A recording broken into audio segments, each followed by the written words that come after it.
ജിബ്രീൽ അലൈഹിസ്സലാത്തു വസ്സലാം മനുഷ്യരൂപം പൂണ്ടുവന്ന് ദീൻ പഠിപ്പിക്കാൻ നബി സല്ലല്ലാഹു അലൈഹി വസല്ലം തങ്ങളോടൊത്ത് ചേർന്നിരുന്ന് ചോദിച്ച ചോദ്യങ്ങളിൽ അറിയുന്നതിനോടെല്ലാം നബി സല്ലല്ലാഹു അലൈഹി വസല്ലം പ്രതികരിച്ചു. മൽ ഇസ്ലാം വമൽ ഈമാൻ വമൽ ഇഹ്സാൻ, ഇങ്ങനെയൊക്കെ ചോദ്യങ്ങൾ ചോദിച്ചപ്പോൾ നബി സല്ലല്ലാഹു അലൈഹി വസല്ലം തങ്ങൾ അതിൽ മറുപടി പറഞ്ഞു. പക്ഷെ ജിബ്രീൽ യാ മുഹമ്മദു അഖ്ബിർനി മതസ്സാഅ, മുഹമ്മദ് എന്നോട് പറയൂ എപ്പോഴായിരിക്കും അന്ത്യനാൾ സംഭവിക്കുക.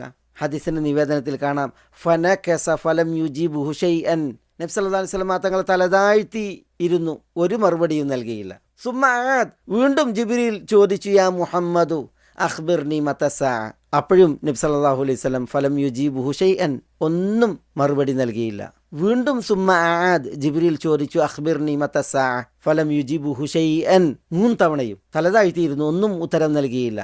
മൂന്നാമത് ചോദിച്ചപ്പോൾ പിന്നെ വറഫഅ റഅ്സഹു ഫഖാൽ, അവിടം തല ഉയർത്തി നബി സല്ലല്ലാഹു അലൈഹി വസല്ലം പറഞ്ഞത് മൽ മസ്ഊലു അൻഹാ ബിഅഅലമ മിനസ്സാഇൽ, ചോദിക്കുന്ന ആളേക്കാൾ ചോദിക്കപ്പെടുന്നവൻ, നബി സല്ലല്ലാഹു അലൈഹി വസല്ലം തങ്ങൾ തന്നെ ഉദ്ദേശിച്ച് പറയുകയാണ്, അറിവുള്ളവനല്ല എന്ന്. ഈ ഹദീസിന്റെ വെളിച്ചത്തിൽ ഇമാം യഹ്യ ഇബ്നു ഷറഫ് അന്നവവി റഹ്മത്തുള്ളാഹി അലൈഹി പറയുകയാണ്, യുസ്തംബതു മിൻഹു അന്നൽ ആലിം ഇദാ സുഇല അമ്മാ ലാ യഅലം, ഇതിൽ നിന്ന് പിടിച്ചെടുക്കപ്പെടും ഒരു പണ്ഡിതൻ തനിക്കറിയാത്തത് ചോദിക്കപ്പെട്ടാൽ യുസർരിഹു ബിഅന്നഹു ലാ യഅലമുഹു, അവൻ തുറന്നു പറയണം അവനതറിയില്ല എന്ന്. വലാ യകൂനു ഫീ ദാലിക നഖ്സു മിൻ മർതബതിഹി, അങ്ങനെ തനിക്കറിയില്ല എന്ന് പറഞ്ഞാൽ തൻ്റെ പദവിയിൽ ഒരു കുറവും ഒരു കോട്ടവും ഉണ്ടാവുകയില്ല.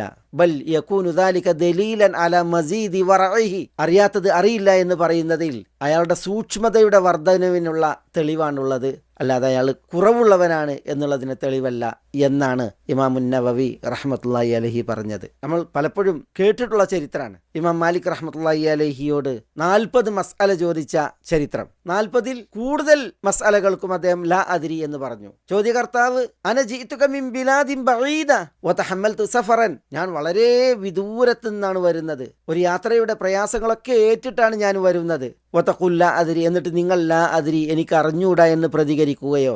അപ്പൊ ഇമാം മാലിക് റഹ്മത്തുള്ളാഹി അലൈഹി പറഞ്ഞത് എന്താ? ഇർകബ് റാഹിലതക് വദ്ഹബ് ഇലൽ ബലദില്ലദി ജിത മിൻ, നിങ്ങൾ നിങ്ങളുടെ വാഹനപ്പുറത്ത് തിരിച്ചു കയറൂ, എന്നിട്ട് വന്ന നാട്ടിലേക്ക് തന്നെ തിരിച്ചു പോകൂ. എന്നിട്ട് അവിടെ ചെന്നിട്ട് വഖുൽ നാസ്, അവിടെയുള്ള ആളുകളോട് പറയൂ സഅൽതു മാലികൻ, ഞാൻ മാലിക്കിനോട് ചോദിച്ചു, വഖാല ലാ അദ്രി, അപ്പോൾ മാലിക് പറഞ്ഞത് എനിക്ക് അറിഞ്ഞൂടാ എന്നാണ്. അത് ഇമാം മാലിക് റഹ്മത്തുള്ളാഹി അലൈഹി അയാളെ അറിയിച്ചു വിട്ടു എന്നുള്ളതാണ്. ഇതൊക്കെ നമ്മളവിടെ പറയുന്നത് എന്താണ്? അള്ളാഹുവിൻ്റെ പേരിൽ അറിയാത്തത് പറയുക എന്നുള്ളത് വളരെ ഗൗരവപ്പെട്ട വിഷയമാണ്. അതുകൊണ്ട് തന്നെ നമുക്കൊക്കെ ഈ ഒരു സൂക്ഷ്മതയും അതേപോലെ ഈ ഒരു ലാ അദ്രി കാഴ്ചപ്പാടും ഇത്തരം വിഷയങ്ങൾ പറയുമ്പോൾ ഉണ്ടാകേണ്ടതുണ്ട്. റസൂലുള്ളാഹി സ്വല്ലല്ലാഹു അലൈഹി വസല്ലം തങ്ങളുടെ അദബ് നമ്മൾ കേൾക്കുകയുണ്ടായി. മാ അദ്രി തുബ്ബഉൻ അലഈനൻ കാന അംല വമാ അദ്രി ദുൽ ഖർനൈൻ അനബിയ്യൻ കാന അംല വമാ അദ്രി അൽ ഹുദൂദ് കഫാറാത്തുൻ ലിഅഹ്ലിഹാ അംല. ഒരു തിരുമൊഴിയാണിത്. അബൂ ഹുറൈറയിൽ നിന്ന് ഇമാം ഹാക്കിം മുസ്തദറക്കിൽ നിവേദനം ചെയ്യുന്ന സഹിഹായ ഹദീസ്. അതിൽ തിരുനബി പറയുകയാണ്, തുബ്ബ ശപിക്കപ്പെട്ടവനായിരുന്നോ അല്ലേ എന്നത് എനിക്കറിയില്ല, ദുൽ ഖർനൈൻ നബിയായിരുന്നോ അല്ലേ എനിക്കറിയില്ല, ഹുദൂദ് ശിക്ഷാവിധികൾ, ആ ശിക്ഷാവിധികൾ ഏൽക്കേണ്ടി വന്നവർക്ക് പാപങ്ങൾക്കുള്ള പരിഹാരമാകുമോ ഇല്ലേ എന്നത് എനിക്കറിയില്ല.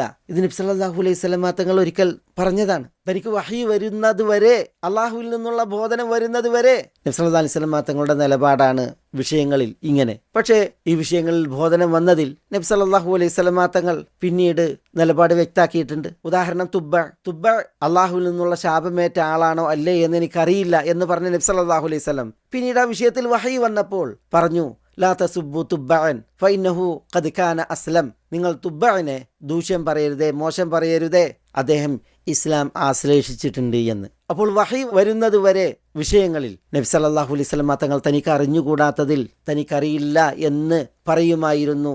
ഇങ്ങനെയായിരുന്നു നബി സല്ലല്ലാഹു അലൈഹി വസല്ലം തങ്ങളുടെ സഹാബത്തും നബി സല്ലല്ലാഹു അലൈഹി വസല്ലം തങ്ങളുടെ ശിക്ഷണമേറ്റ് തിരുജീവിതത്തിന് സാക്ഷികളായ മഹത്തുക്കൾ. ഇതൊക്കെയും നമ്മളോട് പറയുന്നത് അറിവില്ലാത്തത് പറയാവതല്ല, പറഞ്ഞതിൽ അറിവില്ലാതെയാണ് പറഞ്ഞിട്ടുള്ളത് എങ്കിൽ അതിൽ നിന്ന് പിൻവാങ്ങുന്നതിനും അറിവിനാൽ ബോധ്യപ്പെട്ടത് സ്വീകരിക്കുന്നതിനും ഒരിക്കലും ഒരു വിശ്വാസി വിരക്തി കാണിക്കാൻ പാടില്ല എന്നുള്ളതാണ്. അള്ളാഹുവിൻ്റെ പേരിൽ അറിവില്ലാത്തത് പറയുക എന്നതിൽ അള്ളാഹുവിൻ്റെ സത്തയെക്കുറിച്ച് ആളുകൾ വിവരദോഷം പറയുന്നത് സുപ്രധാനമായി മനസ്സിലാക്കേണ്ട വിഷയമാണ്.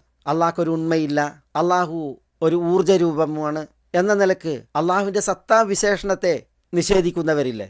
ഇമാം ബുഖാരി സഹീഹുൽ ബുഖാരിയിൽ ഖുൽ അയ്യു ഷൈഇൻ അക്ബറു ഷഹാദതൻ ഖുലില്ലാഹ് അള്ളാഹുവിൻ്റെ പേരിൽ അറിവില്ലാത്തത് പറയുക എന്നതിൽ അള്ളാഹുവിൻ്റെ സത്തയെക്കുറിച്ച്, അവൻ്റെ നാമങ്ങളെക്കുറിച്ച്, അവൻ്റെ വിശേഷണങ്ങളെക്കുറിച്ച്, അവൻ്റെ പ്രവൃത്തികളെക്കുറിച്ച്, അവൻ്റെ ദീനിനെക്കുറിച്ച് ഒക്കെ സംസാരിക്കുന്നതും പറയുന്നതും ഉൾപ്പെടും എന്നത് സലക്ഷ്യം ഉദാഹരണങ്ങൾ സഹിതം പണ്ഡിതന്മാർ തഫ്സീറുകളിൽ വിശദീകരിച്ചത് നമുക്ക് വായിക്കുവാൻ സാധിക്കും.